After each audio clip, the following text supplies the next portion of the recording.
Welcome everybody to Victor's Forbidden Desire. Please do enjoy this next video. Sheriff Garrett Boone slammed the iron cell door shut with a clang that echoed through the stone jailhouse like a death sentence. Inside stood three notorious outlaws, dust-covered and furious, chains rattling at their wrists. But Garrett was not done yet. He turned to his young deputy, a slender man barely past 20 named Sawyer Finch, whose wide green eyes betrayed his innocence in every goddamn way. Garrett leaned close, voice dropping low and deliberate. "You wanted real training, boy. Here it is. Stay in that cell with them tonight. Learn how rough men think, how they move, how they talk."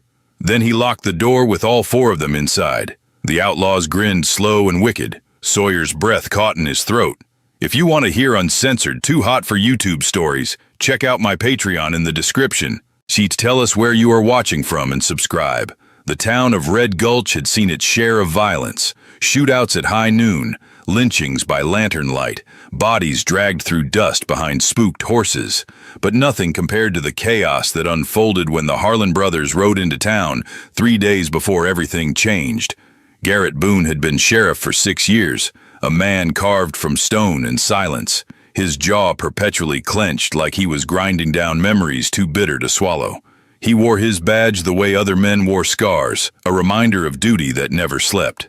His deputy, Sawyer Finch, was different, young, eager, soft around the edges in a way that made hardened men either want to protect him or devour him whole. Sawyer had arrived in Red Gulch 4 months prior, fresh off a stagecoach from somewhere back east, carrying nothing but a worn Bible and a revolver he barely knew how to fire. Garrett had hired him out of pity at first, maybe a little amusement. The kid had grit beneath all that politeness, a stubborn streak that reminded Garrett of someone he used to know, someone he tried not to think about. Sawyer learned fast how to load a rifle without fumbling, how to read the tension in a saloon before fists started flying, how to stand his ground when drunk ranchers got loud. But there was one thing Sawyer had not learned yet: how men like the Harlan brothers operated, how they looked at someone like him, all smooth skin and uncertain movements, and saw prey. The Harlans were wanted in 3 territories: cattle rustling, bank robbery, murder of a federal marshal.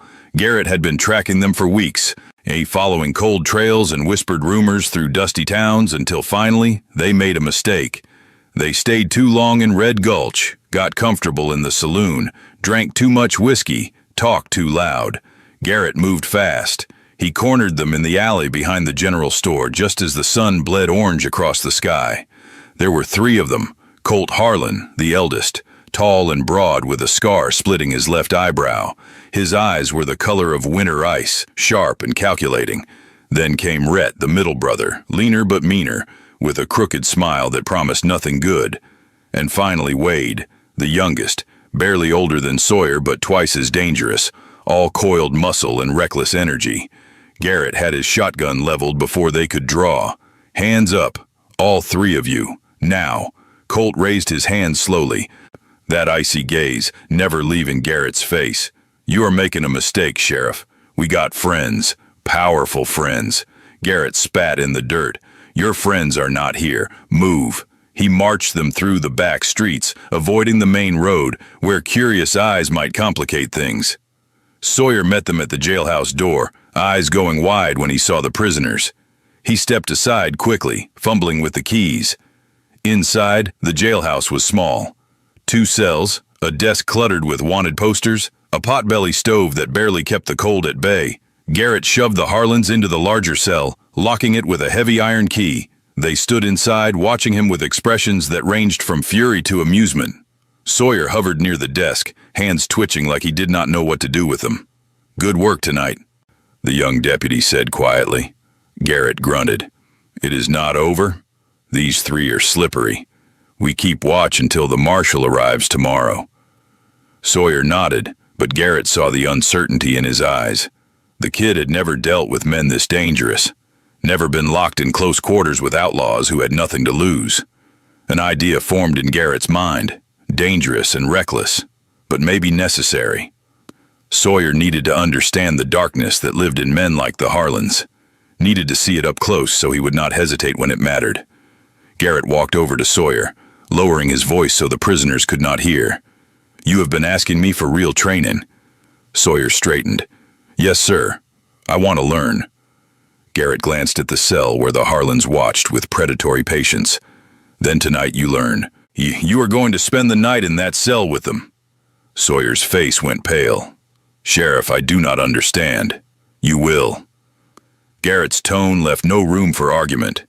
"You need to know how men like that think, how they move, how they talk. You stay in there, you watch, you listen. Do not show fear.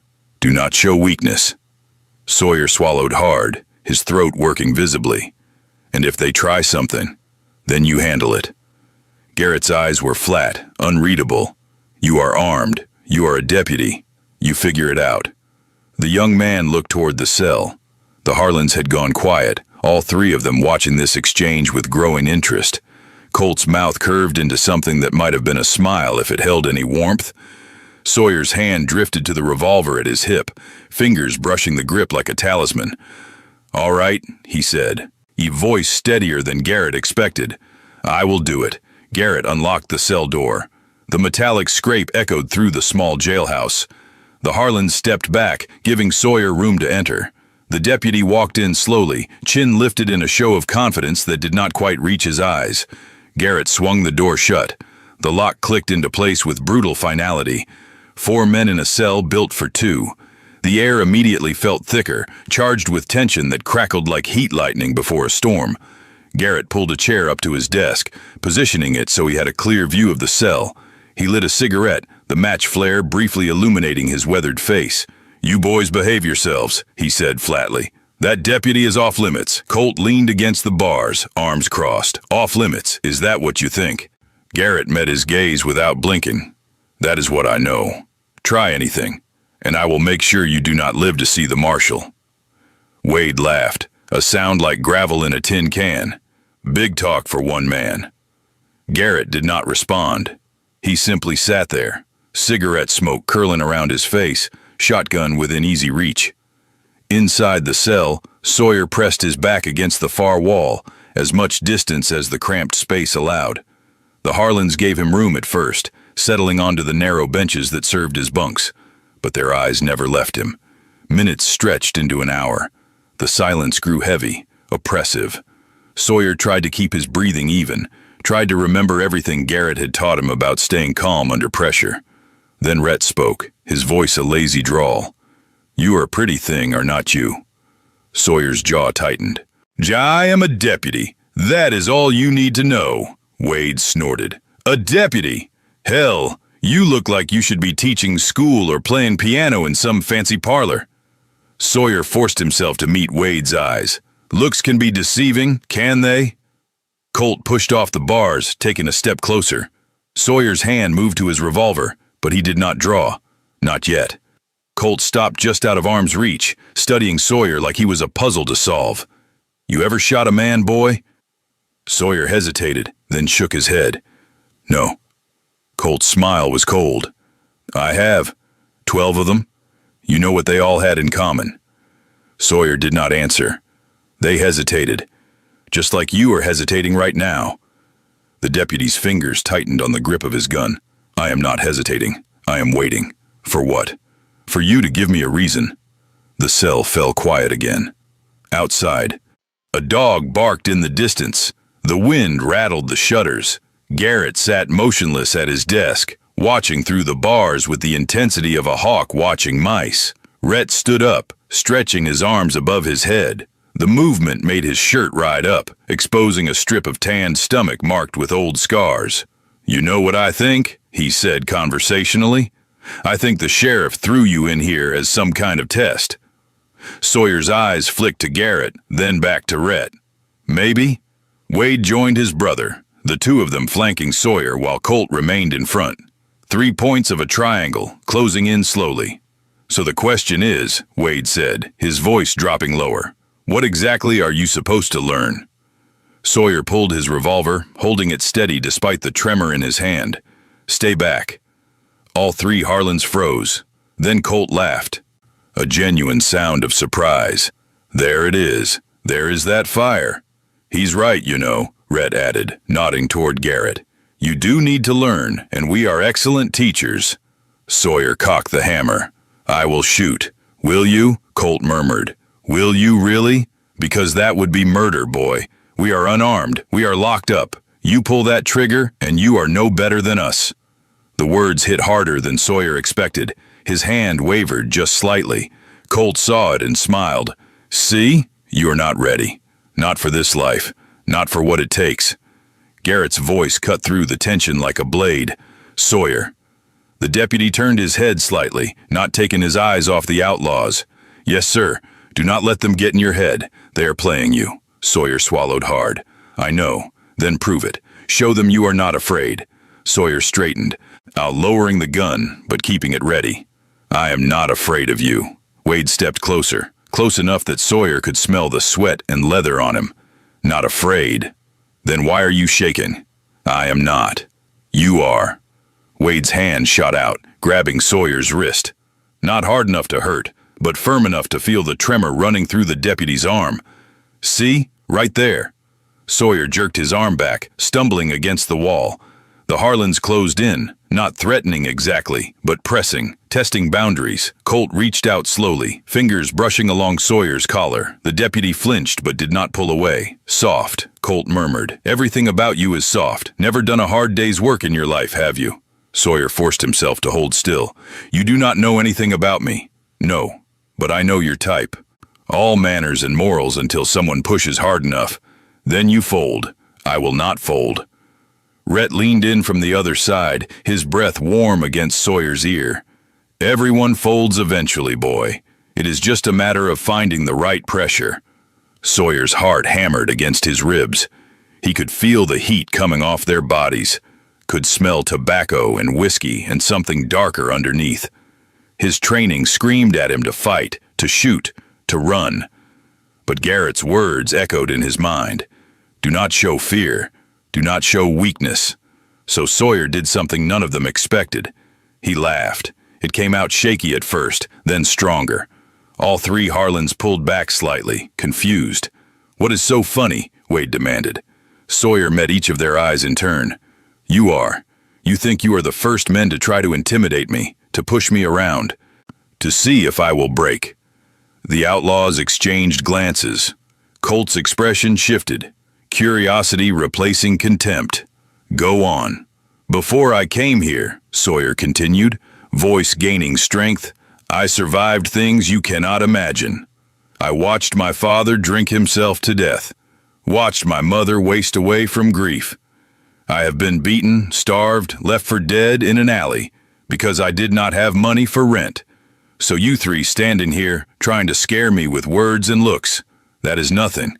The cell was silent. Even Garrett had gone still, cigarette forgotten between his fingers. Rhett was the first to speak. His tone shifted from mockery to something almost respectful. Well, damn. Colt stepped back, reassessing. Maybe you have got more steel in you than I thought. Wade just stared, arms crossed. Sawyer holstered his gun. Hands still shaking, but voice steady. The sheriff threw me in here to learn. Fine, teach me, but do not expect me to cower. The tension shifted, transformed into something different. Not friendly, but no longer hostile. More like recognition. Colt returned to his bunk, dropping onto it with a creak of wood. All right, boy, you want to learn. First lesson. Men like us, we do not respect weakness. We respect strength, and you just showed some. Rhett sat down as well, leaving Wade standing near Sawyer. The youngest Harlan studied the deputy for a long moment before speaking. You are braver than you look. Or stupider. Time will tell which. Sawyer slid down the wall until he was sitting on the cold floor, knees drawn up. I will take that as a compliment. It was not one, Wade replied, but there was less edge to his voice. The night deepened. Garrett eventually dozed in his chair, trusting that the equilibrium in the cell would hold. Inside, the four men settled into an uneasy truce. Colt told stories of their exploits, sanitizing nothing, his voice a low rumble in the darkness. Rhett added details, his perspective darker, more cynical. Wade watched Sawyer throughout, something unreadable in his expression, Sawyer listened, asked questions, learned not just about outlaws and violence, but about desperation and choices and the thin line between law and lawlessness. As dawn approached, pale light filtering through the high window, Sawyer found himself understanding something he had not before. These men were not monsters. They were just men who had made different choices, walked different roads. That did not make them right, did not excuse what they had done, but it made them human. And somehow, that was more terrifying than if they had been pure evil. Colt caught Sawyer's eye across the cell. "You did good tonight, boy. Did not cry, did not run, did not shoot us when you probably should have." Sawyer managed a tired smile. "The night is not over yet." "No," Colt agreed, "but the hard part is, you proved yourself." Wade stretched out on his bunk, hands behind his head. "Sheriff was right to throw you in here. You needed this." "Did I pass the test?" Sawyer asked quietly. Rhett chuckled. "You're still breathing. That is a pass." Outside the cell, Garrett stirred, eyes opening slowly. He took in the scene, the 4 men at ease, tension dissolved. His expression remained neutral, but something flickered in his eyes. Approval maybe, or concern. Sawyer could not tell which. The sun rose fully, painting the jailhouse in shades of gold and amber. Garrett stood, stretching stiff muscles, then walked to the cell. "Time to let you out," he said to Sawyer. The deputy got to his feet, joints protesting. The Harlans watched as Garrett unlocked the door.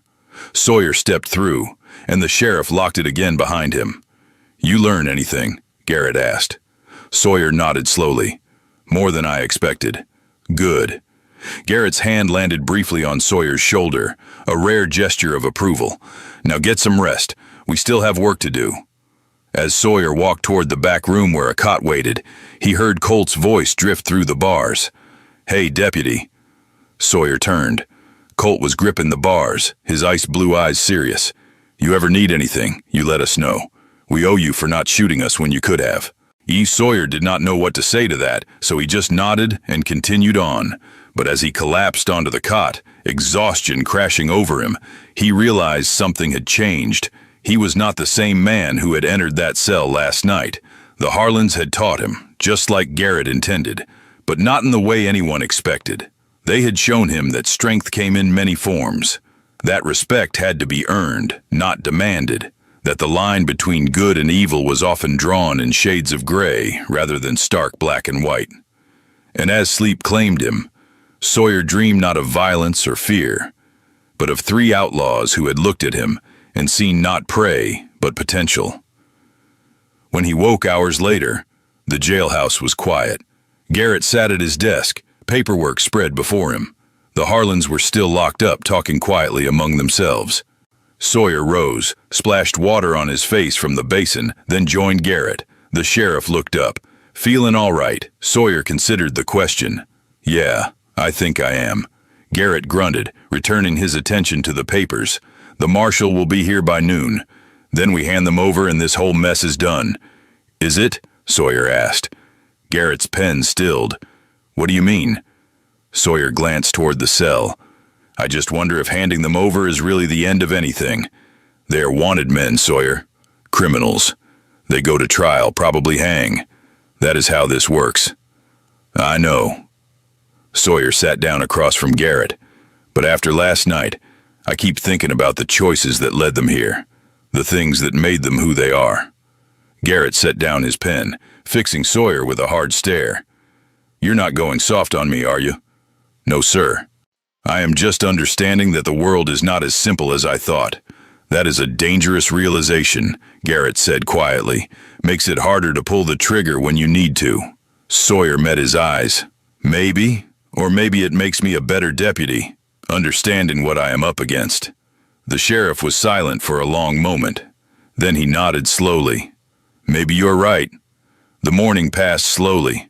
Sawyer kept himself busy, checking the perimeter, organizing supplies, anything to keep his mind occupied. But he found his gaze drifting to the cell more often than he wanted to admit. The Harlans noticed.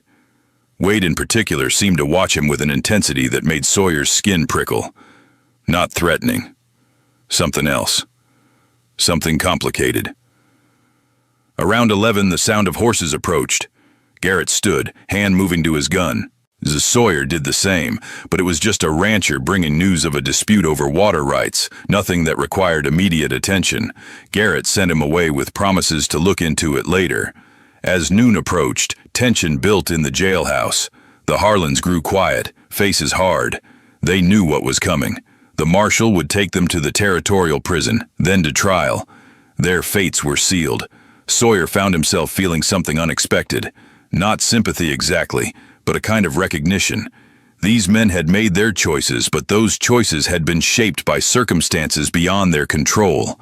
Poverty, violence, a world that offered few opportunities for men born on the wrong side of the law. It did not excuse what they had done, but it explained it. And understanding, Sawyer was learning, was its own kind of burden. The marshal arrived precisely at noon, riding in with 2 deputies of his own. He was a hard-faced man named Coleman, all business and no warmth. Garrett briefed him quickly, handing over the paperwork. Coleman barely glanced at Sawyer. The transfer was efficient. The Harlans were shackled, their chains connected to a line that would keep them together on the journey. As they were led out, Colt paused beside Sawyer. "Remember what I said, boy. The offer stands." Sawyer nodded. "I will remember." Wade followed, but he did not speak. Just looked at Sawyer with those intense eyes for a long moment before being pulled along. Rhett brought up the rear. He flashed Sawyer a crooked grin. "Try not to die before we meet again, deputy." "If we meet again." "Oh, we will," Rhett said with certainty. "Men like us, we always cross paths eventually." Then they were gone. Loaded into the prison wagon, wheels creaking as it rolled out of Red Gulch. Sawyer and Garrett stood in the street, watching until the wagon disappeared into the dust and heat haze. "You did good," Garrett said finally. Sawyer turned to him. "With what?" "All of it. Catching them, surviving the night, letting them go." The young deputy shook his head. "I did not have a choice about letting them go. They are criminals." Garrett's expression was unreadable. "There is always a choice, Sawyer. You could have made their lives harder. Could have roughed them up, insulted them, treated them like animals. You did not. Why not? Because they are still men, and I am still a deputy. That means something." Garrett clapped him on the shoulder, a gesture becoming more common. "That's the right answer, kid. Come on, let us get something to eat." As they walked toward the saloon, Sawyer felt the weight of the badge on his chest differently than before. It was not just a symbol of authority, it was a reminder of responsibility, of the choices he would have to make every day. Choices about who to protect and who to punish, about mercy and justice, about the kind of man he wanted to be. The saloon was half empty, the lunch crowd not yet arrived. They took a table in the back, ordered stew and coffee. Garrett lit a cigarette, studying Sawyer through the smoke. "You are different," he said, "since last night." Sawyer stirred his coffee. "How so?" "Harder, but not in a bad way, just more aware." "Is that what you wanted, when you locked me in there?" Garrett took a long drag. "I wanted you to understand what you are up against. Men like the Harlans, they do not think like normal people. They have their own codes, their own rules. If you are going to enforce the law, you need to understand the people who break it." "And now I do," Sawyer said. "Some of them anyway. You will meet worse. Men who do not have the Harlan sense of honor, twisted as it is. Men who will kill you without hesitation." Sawyer met his eyes. "I know, but I'm not afraid anymore." Garrett smiled, a rare expression. "Good. Fear will get you killed faster than anything." The rest of the day passed uneventfully. Sawyer made his rounds, checked in with the local businesses, settled a minor dispute between 2 drunks. Normal work, safe work. But his mind kept drifting back to the cell, to the conversations in the dark, to the way Wade had looked at him, like he was trying to see through skin and bone to whatever lay beneath. That night, alone in his room above the jailhouse, Sawyer lay in bed and stared at the ceiling. He could still smell the sweat and leather from the cell, could still hear Colt's gravelly voice telling stories of robberies and gunfights, could still feel the weight of their attention, pressing down on him like a physical thing. He wondered where they were now, probably still in the wagon, chains rattling with every bump in the road, probably planning their escape, because men like that always planned. Did they think about him? Did they wonder if he was thinking about them? Sawyer rolled onto his side, punching the thin pillow into a more comfortable shape. It did not matter what they thought. They were criminals. He was a deputy. Their paths had crossed briefly, violently, and now they were done, except he could not quite believe that. Rhett's words echoed in his mind. Men like us, we always cross paths eventually. Sawyer closed his eyes, willing sleep to come. But it was a long time before it did, and when it finally claimed him, his dreams were full of iron bars and ice-blue eyes and the sound of chains in the darkness. 3 days passed in Red Gulch with an unusual quiet, the kind of quiet that made Garrett Boone check his rifle twice every morning and keep his hand near his gun when he walked the streets. Sawyer fell into the rhythm of deputy work with renewed focus. He patrolled the town at dawn and dusk, checked the locks on the general store, made sure the drunk miners got home safe. But something had shifted inside him. He moved with more confidence now, shoulders squared, jaw set.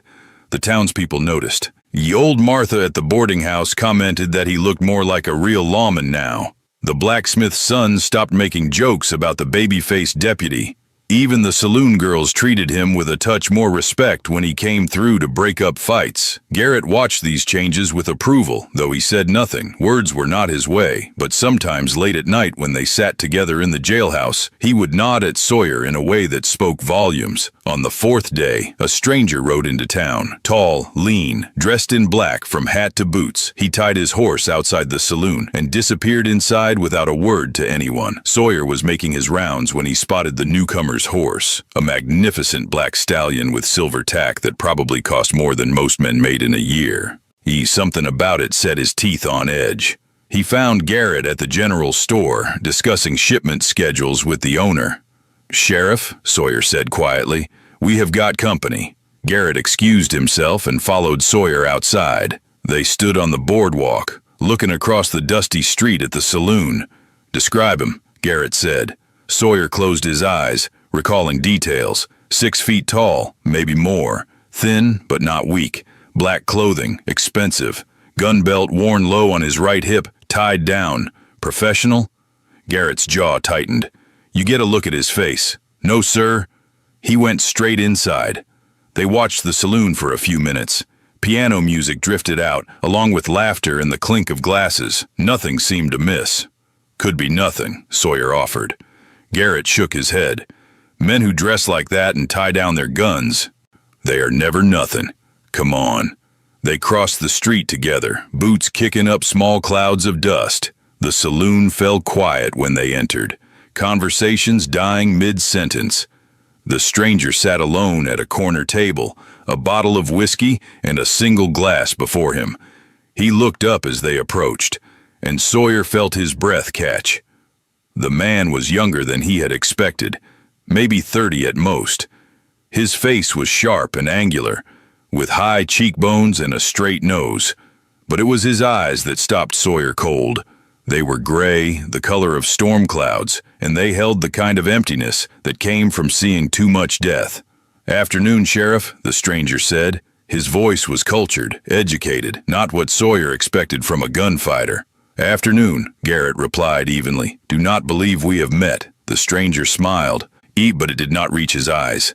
"No, we have not. My name is Dalton Creed. I am passing through." "Just passing through," Garrett repeated. "That is right. Thought I would rest my horse, have a drink, maybe stay the night at the boarding house. Then I will be on my way." Garrett studied him for a long moment. "What brings you to Red Gulch, Mr. Creed?" "Business." Dalton took a sip of whiskey. "Private business." Sawyer noticed how the man's left hand never moved far from his gun. Even sitting relaxed at a table, he was coiled tight, ready to move. "This is a quiet town," Garrett said. "We like to keep it that way." "I appreciate that, Sheriff. I have no intention of causing trouble. See that you do not." Garrett turned to leave, then paused. "How long you planning to stay?" "Just tonight. Maybe tomorrow if the weather turns." Garrett nodded once. "Then, welcome to Red Gulch. You need anything, the sheriff's office is 2 buildings down. I will keep that in mind." Outside, Sawyer let out a breath he had not realized he was holding. "He is dangerous." "More than you know," Garrett replied. "Did you see the notches on his gun belt?" Sawyer had not, but he trusted Garrett's eye. "How many?" 14. The number hung in the air between them like smoke. 14 men dead by one man's hand, their lives reduced to carved marks on leather. "Should we run him out of town?" Sawyer asked. Garrett shook his head. "He has not broken any laws. And men like that, you do not push unless you are ready to finish it. So we just let him stay. We watch him, close. If he makes a move, we respond. But we do not start something we might not be able to finish." That night, Sawyer took the late watch. Garrett had gone home to get a few hours of sleep, trusting Sawyer to handle things. The young deputy sat at the desk, cleaning his revolver by lamplight, when the door opened. Dalton Creed stepped inside, closing the door softly behind him. Sawyer's hand moved to his gun, but Dalton raised his hands, showing they were empty. "Easy, deputy. I am not here for trouble." "What do you want?" Sawyer asked, not relaxing. Dalton moved to the chair across from the desk, waiting for permission before sitting. Sawyer gave a curt nod. "I heard something interesting at the saloon," Dalton said. "About 3 outlaws who were here a few days ago. The Harlan brothers." Sawyer's grip tightened on his gun. "What about them?" "Word is they were caught by the sheriff and his deputy. Transferred to the territorial prison." "That is right." "And word is," Dalton continued, leaning forward slightly, "that the deputy spent the night locked in a cell with them." Sawyer felt heat creep up his neck. "That is my business." Dalton smiled. "I am not here to judge, boy. I am here to warn you." "Warn me about what?" "The Harlans have friends, powerful friends who do not take kindly to their people being locked up. Those friends know you were involved in the capture." Sawyer's blood ran cold. "How do you know this?" "Because those friends hired me to find out who was responsible." Dalton's gray eyes were steady, unblinking. "They wanted names. I gave them the sheriff's name, but I did not give them yours." "Why not?" Sawyer asked, confused. "Because I know what it is like to be young and caught up in things beyond your control." Dalton stood, adjusting his gun belt. "Consider this a courtesy. Those friends are coming. Maybe not tomorrow, maybe not next week, but they are coming, and when they do, you need to be ready." He walked to the door, then paused. "One more thing." "What?" "That night you spent in the cell. Did they hurt you?" "No." Dalton studied him for a moment. "Good, because men like the Harlans, they recognize strength when they see it. If they let you walk out of that cell unharmed, it means they respected you. That is rare." Sawyer did not know what to say. Dalton opened the door. "Watch your back, deputy. This town is about to get a lot more dangerous." Then he was gone, disappearing into the night as quietly as he had arrived. Sawyer sat in the empty jailhouse, heart pounding. He should wake Garrett, tell him everything. But something held him back. Dalton had protected him by not giving his name. That meant something. Instead, Sawyer finished cleaning his gun and loaded it with fresh ammunition and made a decision. If trouble was coming, he would be ready.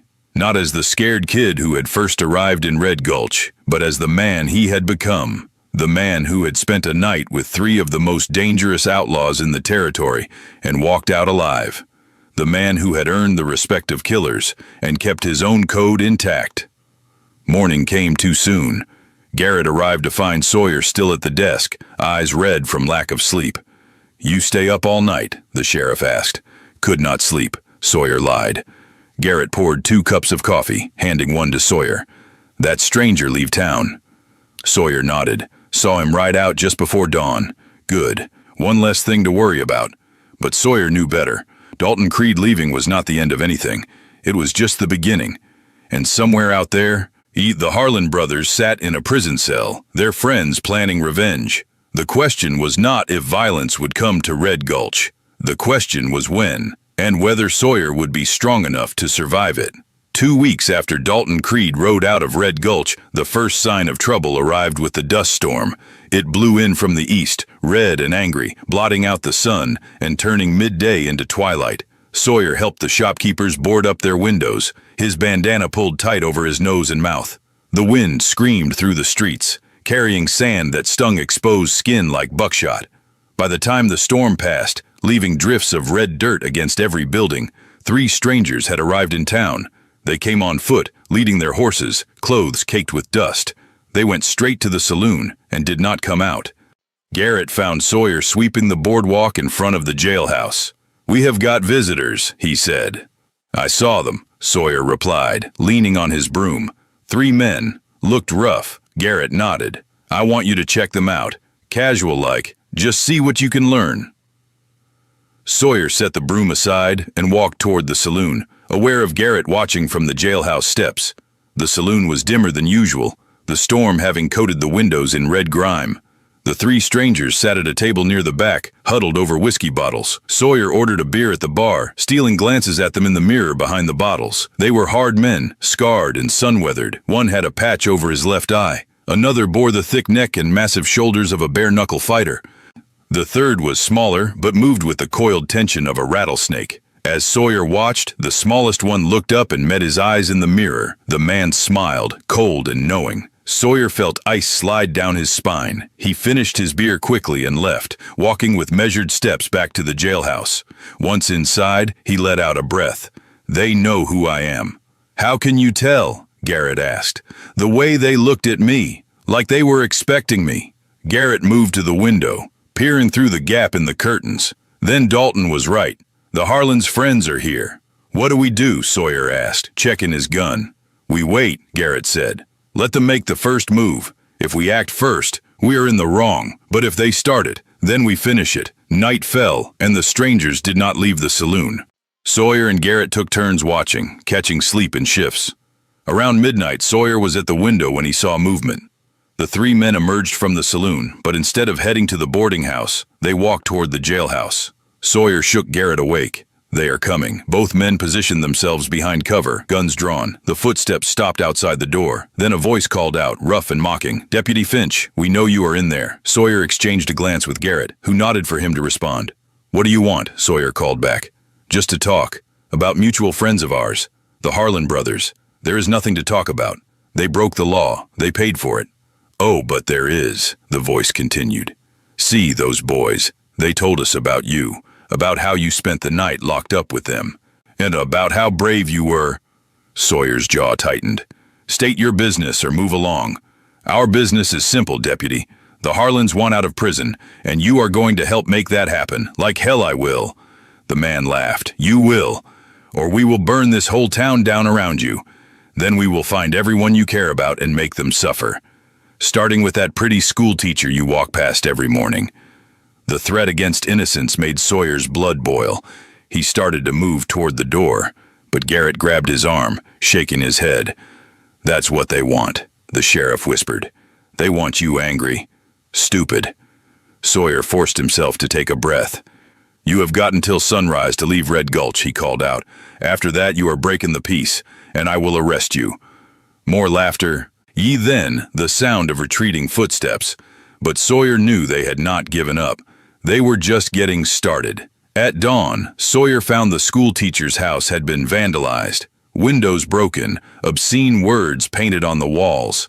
The woman was terrified, and Sawyer had to help her pack and get on the morning stage to the next town. When he returned to the jailhouse, Garrett was waiting with grim news. They hit 3 more places: the general store, the livery, the doctor's office. All the same message: give them what they want or the town burns. "We cannot give in to them," Sawyer said.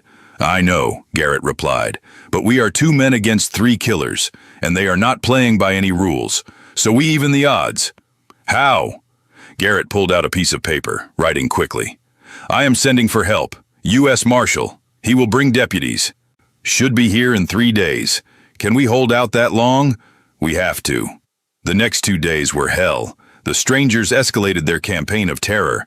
Fires broke out in empty buildings. Horses were let loose from the livery. Shots were fired into the air at random times, keeping everyone on edge. The town council demanded Sawyer and Garrett do something, but every time they tried to arrest the men, there was no proof. No witnesses willing to testify. The strangers were careful, always operating in shadows. On the 3rd night, Sawyer was alone in the jailhouse when the door burst open. It was not the strangers. It was Wade Harlan. Sawyer drew his gun, but Wade raised his hands. He was not in chains, was not dressed in prison clothes. He looked like he had been riding hard, dust-covered and exhausted. "What the hell are you doing here?" Sawyer demanded. "Escaping," Wade said simply. "The prison transport was ambushed 2 days ago. Colt and Red are dead. I am all that is left. Sawyer felt the words hit him like a physical blow. Dead. How? Shot during the ambush. The men who attacked us, they were not trying to free us. They were trying to kill us. Why would the Harlan's friends want them dead? Sawyer asked, confused. Because we were not the target, Wade said, moving closer. You were. This whole thing was a setup to draw you out, to get revenge for us being caught. But Colt and Rhett figured it out too late. Sawyer lowered his gun slightly. And you. I got away. Came straight here to warn you. Those 3 men in your town, they are not going to stop. They want blood. Yours specifically. Before Sawyer could respond, gunfire erupted outside. The window shattered, as glass spraying across the room. Sawyer dove behind the desk as Wade pulled a gun from his belt and returned fire. For a moment, the jailhouse was chaos, smoke and noise and the smell of gunpowder. Then silence. Sawyer raised his head cautiously. Wade stood by the broken window, peering out. They're pulling back, he said. But they will come again. Why are you helping me? Sawyer asked. Wade turned, and in the dim light his expression was raw. Honest in a way Sawyer had never seen. Because that night in the cell, you could have made our lives hell. You could have treated us like animals. But you did not. You saw us as men, and that meant something. The door burst open again. This time, it was Garrett, gun drawn, taking in the scene. Wade Harlan, he growled. Stand down. Wait, Sawyer said, stepping between them. He is here to help. Like hell he is, Garrett spat. He is an outlaw, an escaped prisoner. He just saved my life, Sawyer insisted, and he brought information we need. Garrett looked between them, jaw working. Then he holstered his gun. Talk. Fast. Wade explained the ambush, the deaths of his brothers, the realization that Sawyer was the real target. Garrett listened without interrupting, his expression darkening with every word. When Wade finished, the sheriff was quiet for a long moment. If what you're saying is true, Garrett finally said, then we are in more trouble than I thought. These are not just outlaws looking for revenge. This is an organized hit. Wade nodded. The man behind it is called Bishop. Runs a gang out of the territories. Colt crossed him years ago over a woman. Bishop has been waiting for a chance to strike back. And he saw our arrest as the perfect opportunity. So he sent his men here to kill Sawyer, Garrett said, thinking it would hurt us, because we are the ones who caught you. Exactly, Wade confirmed. Which means, Sawyer said slowly, they are not going to stop until I am dead. Or until Bishop is, Wade added. The 3 men looked at each other, an unlikely alliance formed by necessity. Outside, the town of Red Gulch slept uneasily, unaware that the real battle was just beginning. We need a plan, Garrett said. Wade moved to the desk, pulling out a map. Bishop's men will hit at dawn. They want witnesses, want the town to see what happens when you cross them. So we do not give them the target they expect, Sawyer said. We set a trap. Garrett smiled grimly. Now you're thinking like a lawman. They spent the next hour planning. Wade's knowledge of how Bishop's gang operated was invaluable. He knew their tactics, their weaknesses, their patterns. By the time the first light touched the horizon, they were ready. Sawyer would be the bait, walking his usual patrol route. But Garrett and Wade would be positioned on rooftops, covering him from above. When Bishop's men made their move, they would be caught in a crossfire. It was risky. One mistake and Sawyer would be dead. But it was the only play they had. As Sawyer strapped on his gun belt, Wade caught his arm. Hey, the outlaw said quietly. For what it is worth, I am sorry. About all of this. Sawyer met his eyes. You're brothers. I am sorry too. Wade's grip tightened for a moment, then released. Make this count, deputy. Make their deaths mean something. I will. The sun rose bloody red, painting Red Gulch in shades of violence. Sawyer stepped out onto the street, every sense heightened. He could feel eyes watching from windows, from alleys, from the shadows between buildings. Bishop's men were here, waiting. Sawyer walked slowly, hand near his gun, but not on it. He had to appear confident, but not paranoid, had to draw them out without spooking them. He made it halfway down the main street when the first shot rang out. Sawyer dove behind a water trough as bullets kicked up dust around him. From the rooftops, Garrett and Wade returned fire. The ambush had become a battle, Sawyer drew his gun. Peering around the trough, he saw the one-eyed man across the street, reloading behind a hitching post. Saw the big fighter charging from the alley, gun blazing. Saw the small, snake-like man circling around, trying to flank. And Sawyer fired twice. The first shot missed. The second caught the small man in the shoulder, spinning him around. The man fell but kept moving, crawling toward cover. The one-eyed man went down under Garrett's rifle fire. That left the fighter. The big man reached Sawyer's position, kicking the trough aside like it weighed nothing. He loomed over Sawyer, gun raised. Then Wade dropped from the roof, landing on the man's back. They went down in a tangle of limbs. Sawyer scrambled up, gun trained on them, but could not get a clear shot. Wade and the fighter rolled across the dirt, each trying to gain advantage. Finally, Wade got his gun free and fired point blank into the man's chest. The fighter went still. Wade pushed the body off, breathing hard. Blood ran from a cut above his eye. "You all right?" Sawyer asked. "Been worse," Wade replied, accepting Sawyer's hand to pull himself up. Garrett climbed down from the roof, checking each of the downed men, all dead or dying. The battle was over, but as the townspeople emerged from their homes, Sawyer knew the war was not finished. Bishop was still out there, and men like him did not forgive. 3 days later, the U.S. Marshal arrived with 4 deputies. Sawyer gave his report, explaining everything. The marshal listened, nodding occasionally. When Sawyer finished, the marshal turned to Wade. "And you, what is your status?" "I am a fugitive," Wade said flatly. "But I am also the only witness who can testify against Bishop." The marshal considered this. "If you agree to testify, I can arrange a deal. Reduced sentence. Maybe even a pardon if the judge is feeling generous." Wade looked at Sawyer. "What do you think, deputy? Should I trust the law?" Sawyer thought about the night in the cell, about Colt's stories and Rhett's warnings and Wade's intense stare, about how these men had taught him that the world was complicated, that justice was not always simple. "I think," Sawyer said carefully, "that you have already paid more than most men ever have to. You lost your brothers. You saved my life. That should count for something." The marshal nodded. "Then it is settled. Wade Harlan, you are under protective custody until the trial. After that we will see." Wade was taken away by the deputies, but not before he clasped Sawyer's hand one last time. "Thank you," he said, "for seeing me as more than just an outlaw." Sawyer squeezed back. "Thank you for proving me right." When they were gone, Garrett stood beside Sawyer on the jailhouse steps. "You did good, kid. Real good." Sawyer watched the dust settle on the empty street. "I just did what felt right." "That's all anyone can do," Garrett said. He paused, then added, "You know, you've changed since that night. Become the kind of deputy this town needs." Sawyer smiled. "I had good teachers. Some expected, some not." Garrett chuckled. "The world is full of surprises. You just have to be smart enough to learn from them." 3 months later, Sawyer received a letter. It was from Wade, writing from the territorial prison where he was serving out his reduced sentence. The letter was short, just a few lines thanking Sawyer again and mentioning that the trial had gone well. Bishop had been convicted and hanged. The gang was broken, but it was the last line that made Sawyer's heart skip. "When I get out," Wade wrote, "I would like to see Red Gulch again. See if that deputy is still as brave as I remember." Sawyer folded the letter carefully and put it in his desk drawer. Outside, the sun set over Red Gulch, painting the sky in shades of gold and crimson.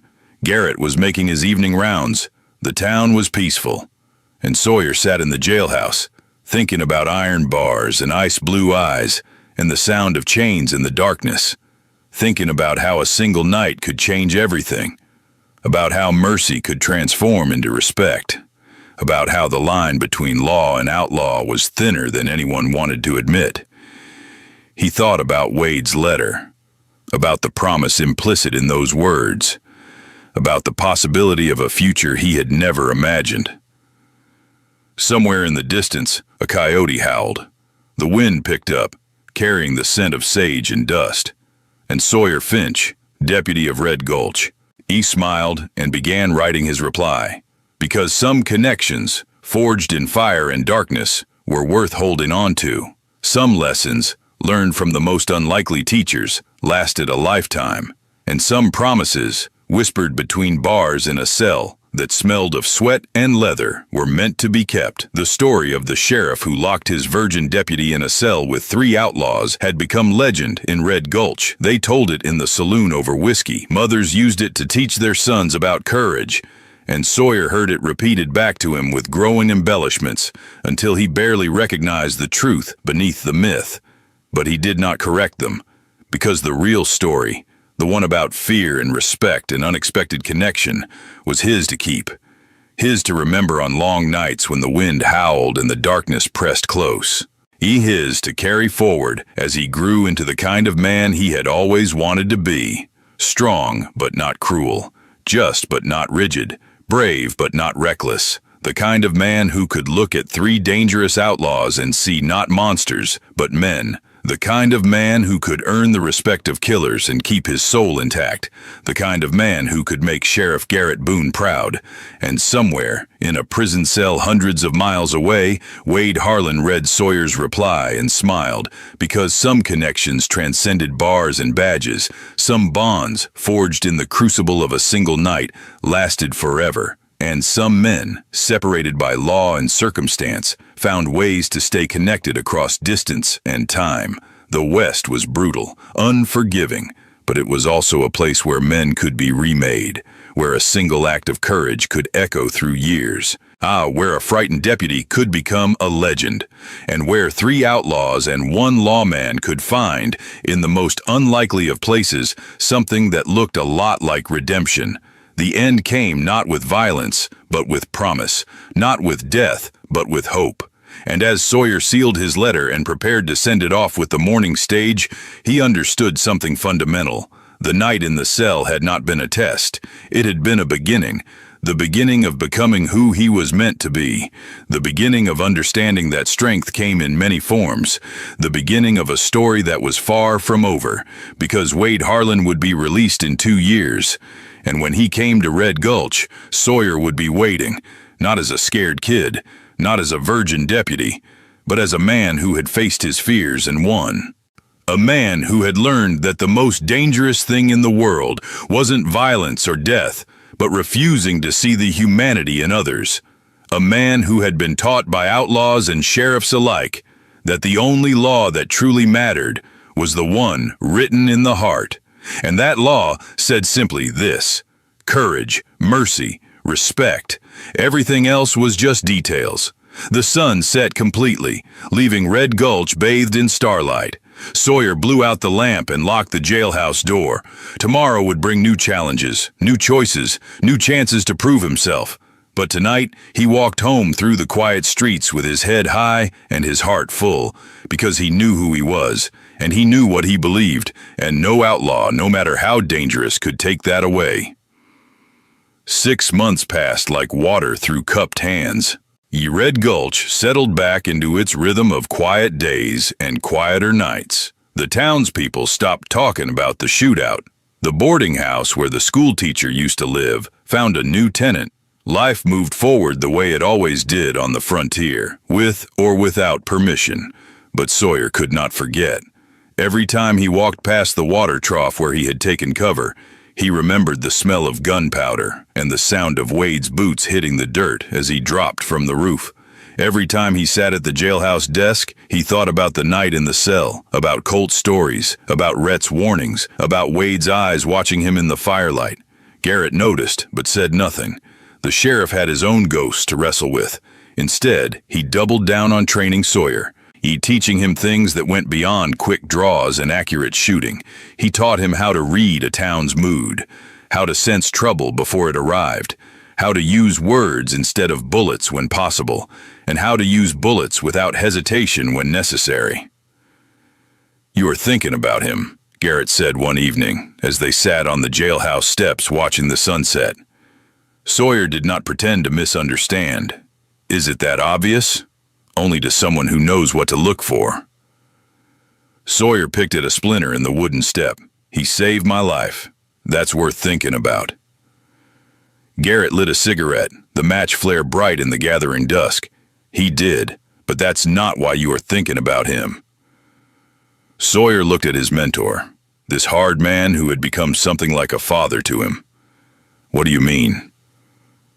Garrett exhaled smoke slowly. Now, I have been doing this job for a long time, son. I have seen all kinds of connections form between people. Some you expect, some you do not. The question is what you are going to do about it. I do not know what I can do, Sawyer admitted. He is in prison, will be for another 1.5 years at least, and when he gets out.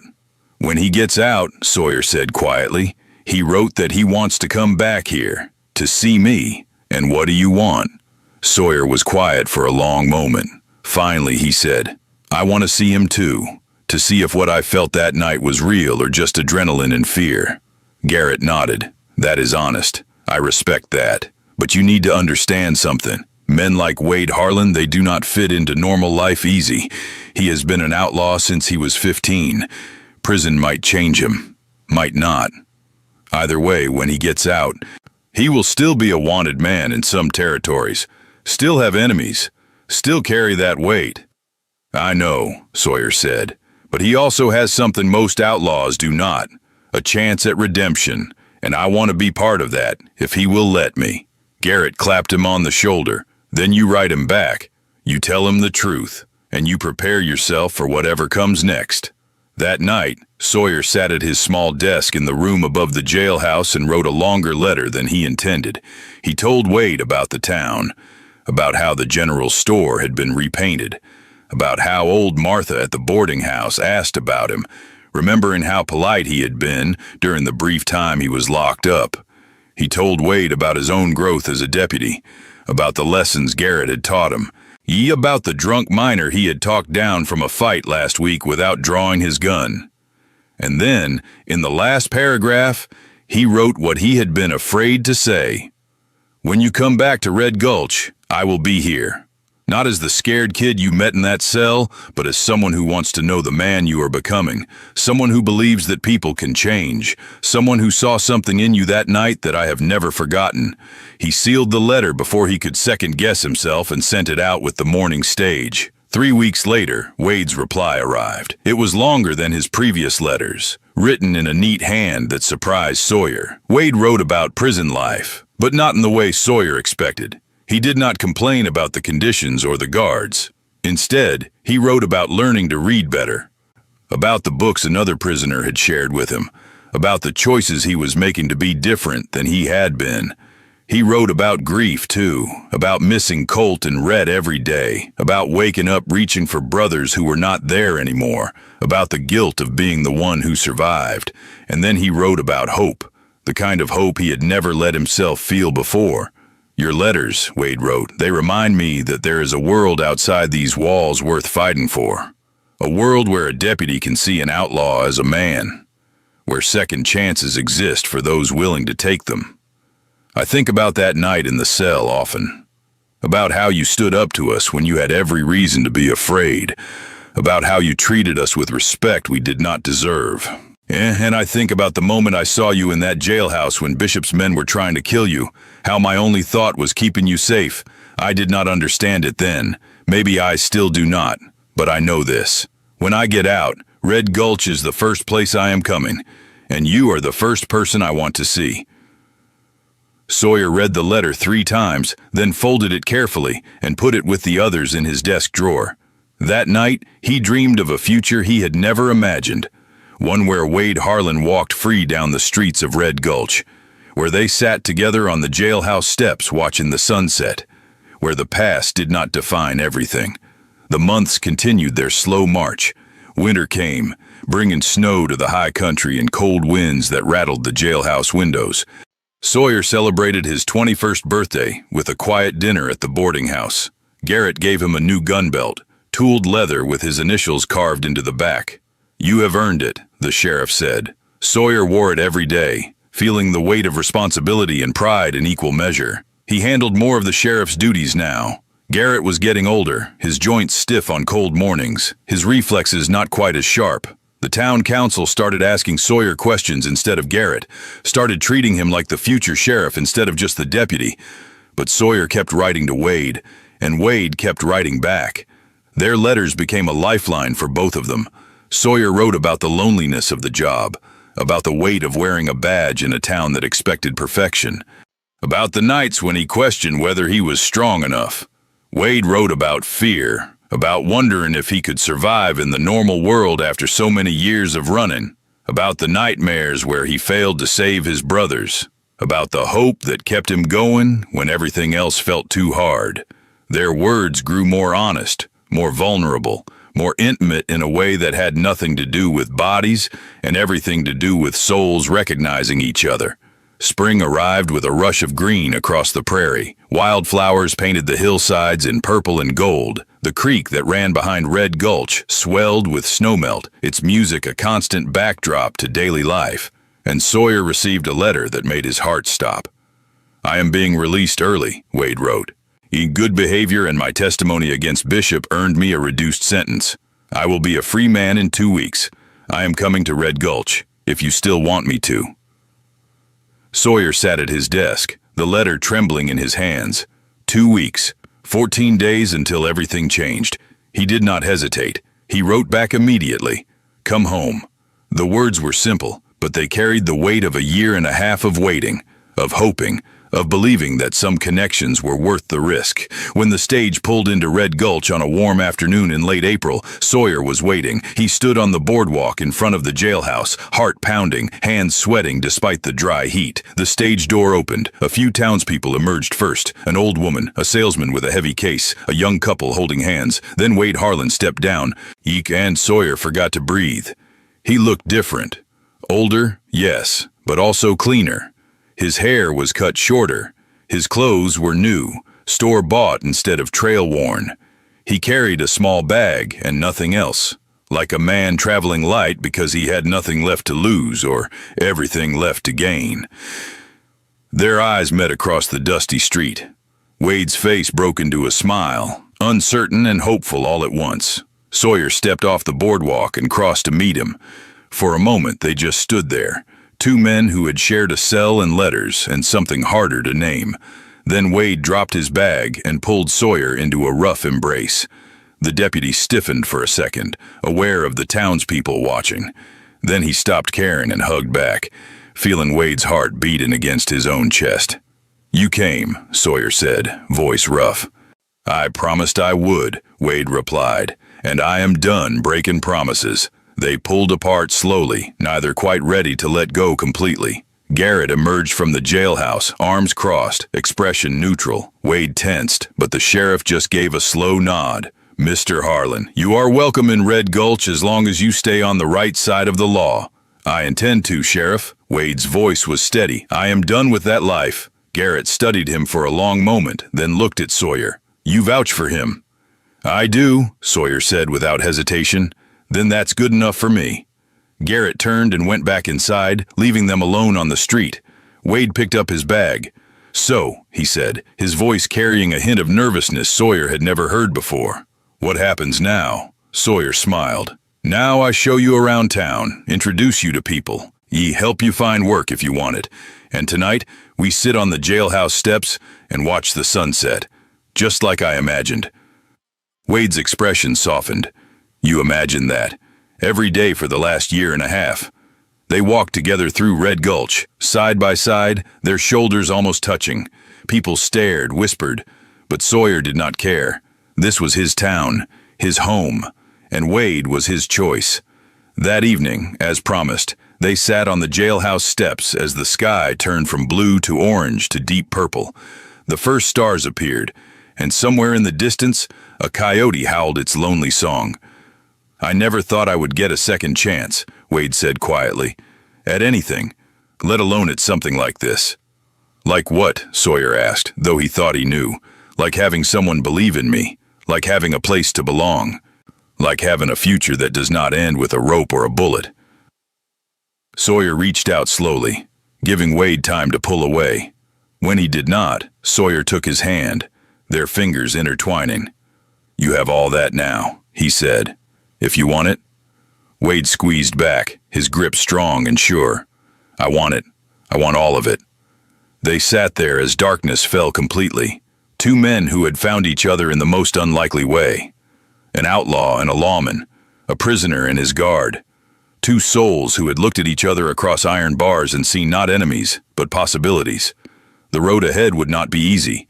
There would be people who judged, people who could not understand, people who saw only the outlaw and the badge, never the men beneath. But Sawyer had learned something important that night in the cell.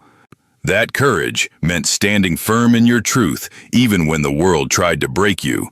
That mercy was not weakness, but strength, that the most powerful thing a person could do was see another human being fully and choose connection anyway. And as Wade's thumb traced slow circles on the back of his hand, Sawyer knew he had made the right choice, not just for tonight, not just for tomorrow, but for all the days and nights to come, because some connections transcended law and outlaw. Some bonds forged in darkness and fear became stronger in the light, and some promises whispered in the night and written in careful letters were meant to be kept forever. The story of Sheriff Garrett Boone, Deputy Sawyer Finch, and the Harlan brothers became the kind of tale men told around campfires for generations.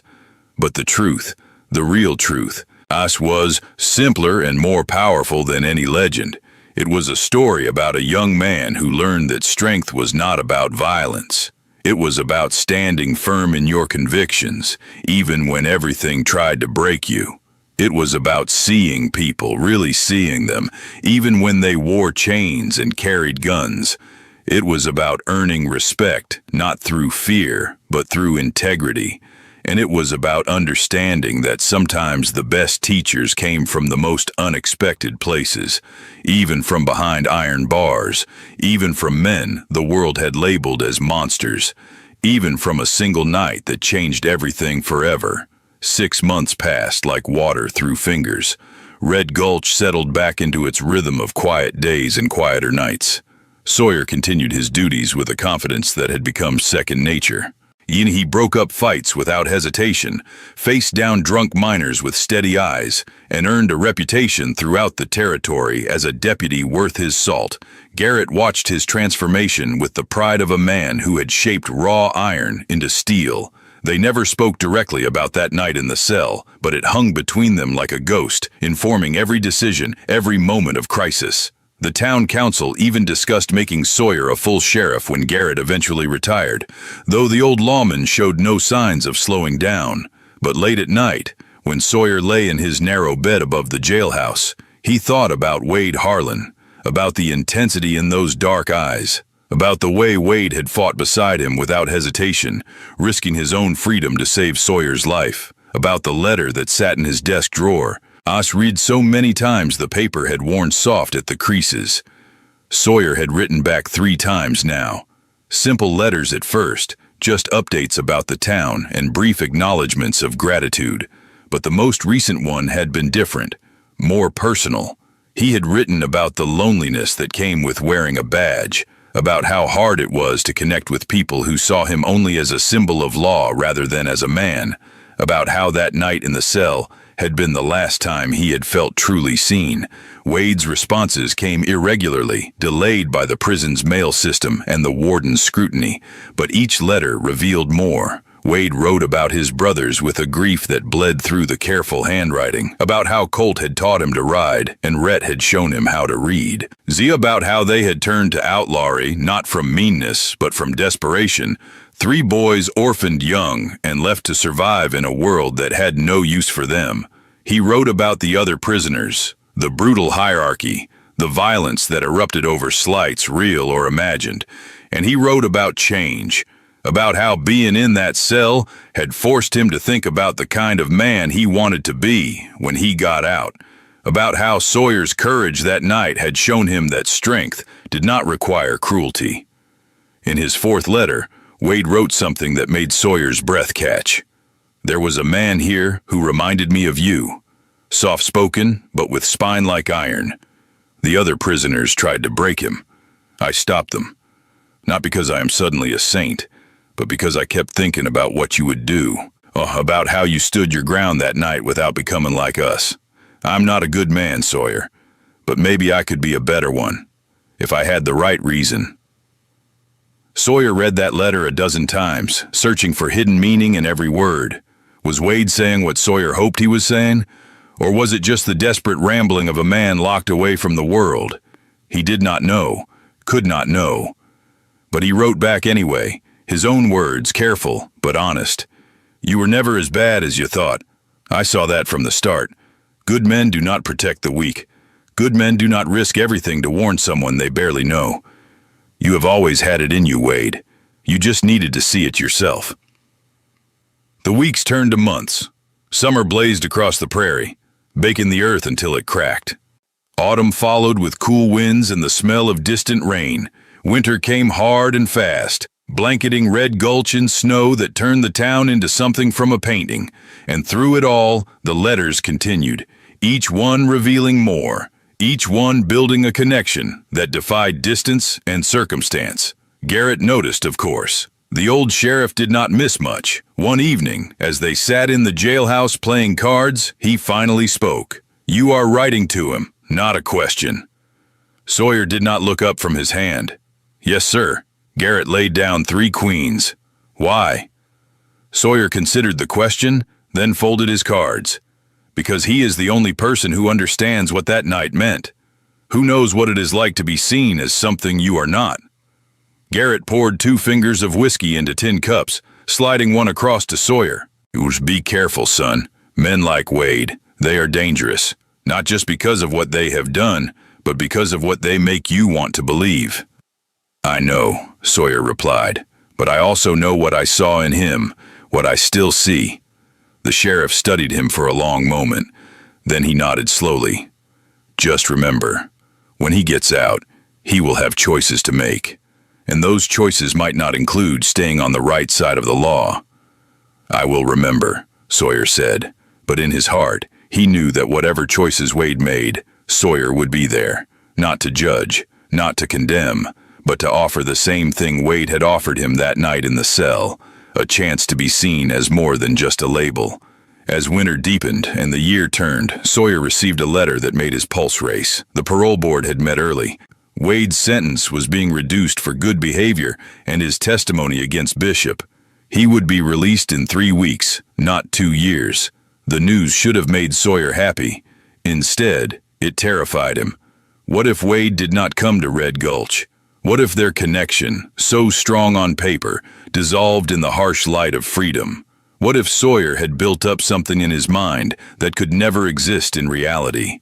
He spiraled for days, distracted during patrols, snapping at innocent questions from townspeople.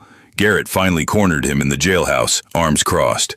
"Whatever is eating at you, spit it out." Sawyer told him everything, about the letters, about Wade's impending release, about his fears and hopes, and the confusing tangle of emotions he could not name. Garrett listened without interrupting, his weathered face unreadable. When Sawyer finally ran out of words, the sheriff sighed. "You remember what I told you about choices?" Sawyer nodded. "Well, you have got one to make now. You can sit here worrying about what might happen, or you can trust what you know to be true. Do you trust Wade Harlan?" Sawyer thought about it, really thought, about the man who had fought beside him, who had protected the weak in prison, who had written letters full of honesty and vulnerability. "Yes," he said finally, "I do." "Then that is all you need to know," Garrett replied. "The rest will sort itself out." 3 weeks later, on a cold morning with frost painting the windows silver, Sawyer stood on the platform of the Red Gulch train station. The locomotive pulled in with a screech of brakes and a cloud of steam. Passengers disembarked, bundled against the cold. Sawyer scanned each face, heart hammering. Then he saw him. Wade Harlan stepped down from the last car, carrying a small canvas bag. He wore simple clothes, clean but worn. His hair was shorter than Sawyer remembered, and there were new lines around his eyes. But when their gazes met across the platform, something electric passed between them. Wade walked forward slowly, stopping a few feet away. "Deputy Finch." His voice was rough, uncertain. Sawyer smiled. "Just Sawyer. I am off duty." Wade's shoulders relaxed slightly.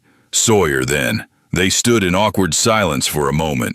Then Sawyer stepped forward and extended his hand. "Welcome to Red Gulch." Wade took it, his grip firm and warm. "Thank you for the letters. They kept me sane in there." "Thank you for coming," Sawyer replied. "I was not sure you would." Wade held his gaze. "I made a promise. I keep my promises." And something unspoken passed between them. an understanding that went deeper than words. Sawyer felt heat rise in his face, suddenly aware that they were still holding hands.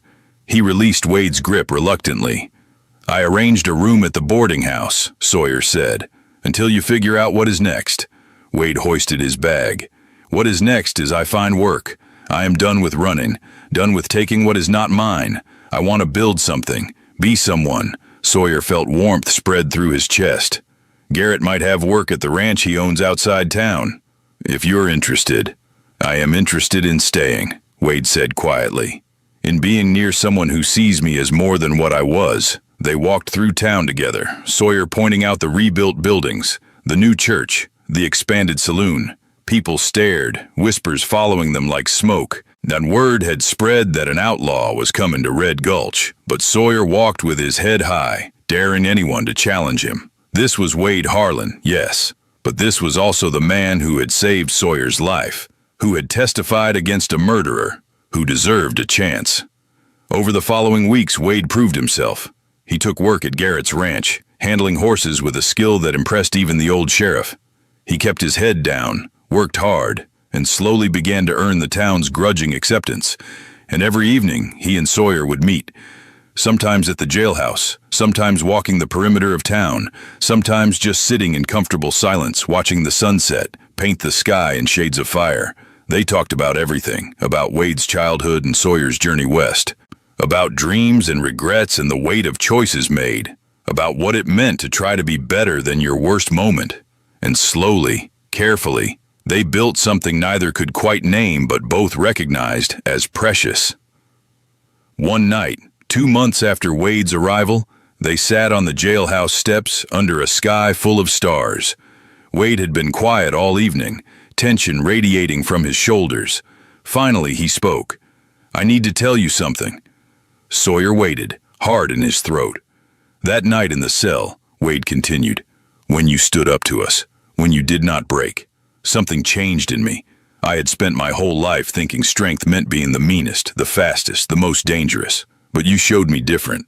You showed me that real strength is holding on to who you are even when everything tries to strip it away."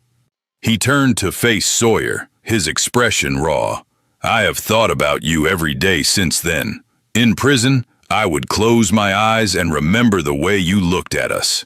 Not with fear or hate, but with this stubborn belief that we could be better. And I wanted to be. For the first time in my life, I wanted to be worthy of how someone saw me." Sawyer's breath caught. "Wade, I do not know what to say." "Say you feel it too," Wade whispered. "This thing between us, say I am not imagining it." Sawyer reached out slowly, his hand finding Wade's in the darkness.